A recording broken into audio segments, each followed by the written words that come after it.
चलते हैं अगली खबर की ओर। जैसे जैसे पंचायती चुनाव की वोट डालने की तिथि नज़दीक आ रही है, वैसे वैसे चुनाव प्रचार अपने चरम सीमा पर। आज खरमासा से ग्राम प्रधान उम्मीदवार एकता ढींगरा ने अपने चुनाव प्रचार के दौरान घर घर जनसंपर्क किया और जोर शोर से अपने पक्ष में भारी मतों से वोट देने की अपील की।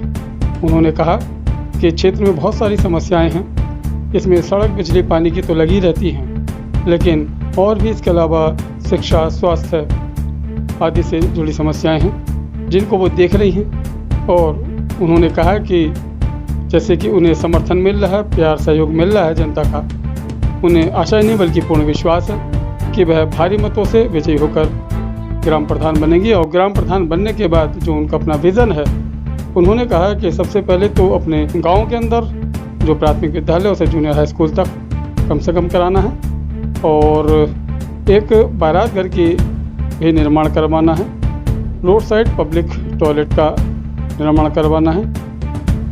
इसके अलावा जो भी पात्र पेंशन से, राशन कार्ड से और प्रधानमंत्री आवास योजना से अभी वंचित हैं, उनकी इन समस्याओं पर काम करना है। उन्होंने कहा कि वह काम करने के लिए आई हैं, समाज सेविका हैं और वह क्षेत्र के विकास के लिए जो भी संभव होगा वह करेंगी। उन्होंने अपने चुनाव प्रचार के दौरान जनता से अपील की है कि वह आने वाली 28 तारीख को भारी मतों से अपना वोट देकर आशीर्वाद उन पर बनाएं ताकि वह भारी मतों से विजयी होकर ग्राम प्रधान बने और क्षेत्र का विकास करें।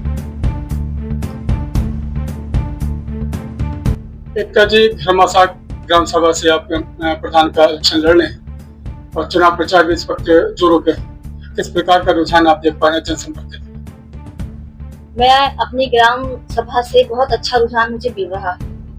जैसे भीमनगर है, खरमासा है, सबसे बहुत प्यार और बहुत समर्थन मिल रहा है। तो मुझे पूर्ण विश्वास है कि जीत होगी, जीत पक्की होगी और बाकी उस मालिक की मौज। जैसे तो मेरी शुभकामनाएं आपके साथ हैं।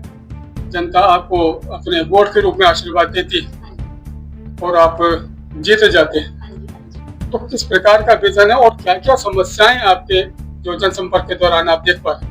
हाँ, जैसे समस्याएं हमें पता चली है, नालियां हैं और सड़कें हैं, उन पर भी काम करना है। और जैसे राशन कार्ड है, किसी का कोई कहता है हमारा पीला बनवाओ, कोई सफेद, हमें उस पर भी काम करना है। किसी जैसे बुजुर्ग है, उनका पेंशन लगवानी है, विधवा पेंशन हमें लगवानी है। बहुत सारी समस्याएं। सबसे बड़ी समस्या हमारे यहाँ है एक कूड़े की, उसके हमें जगह चाहिए कि हम इस चीज पर कूड़ा गाँव में बीमारी भी ना फैले और कूड़ा भी ऐसी जगह हो किनारे पर, कहीं सड़क के किनारे नहीं होना चाहिए। एकता जी, यदि तो खैर क्या मैं शुभकामनाएं चूंकि पहले आप दे चुका हूँ, हाँ जी, आप जीते हैं, तो जीतने के बाद आपका विजन क्या होगा? आप एक पढ़ी लिखी महिला है, क्षेत्र के विकास के लिए आपके पास क्या ऐसा चुनावी एजेंडा है जो आप अपने क्षेत्र के लिए करना चाहते हैं? मैं तो बस यही करना चाहूंगी, जैसे हाई स्कूल, जैसे हमारे यहाँ स्कूल है, प्राइमरी स्कूल है, वो मैं कोशिश करूंगी कि बच्चों को यहीं पर ही हाई स्कूल तक की शिक्षा प्राप्त हो, वो हमें करना है।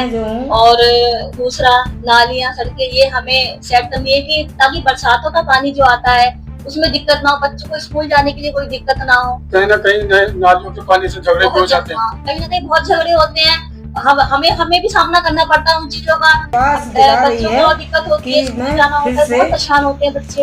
ये सब चीजें हो जाएंगी तो उनको भी दिक्कत नहीं होगी। एक दो समस्याएं मैंने काफी ग्राम सभाएं कवरेज की, तो 2-3 समस्याएं मैंने बहुत मेन देखी हैं। जैसे ग्राम सभाओं में कूड़ा निस्तारण की बात होती है और एक जो पशुओं के जो चिकित्सा की बात होती है, ये गांव में नहीं होता, वो शहर जाना पड़ता है।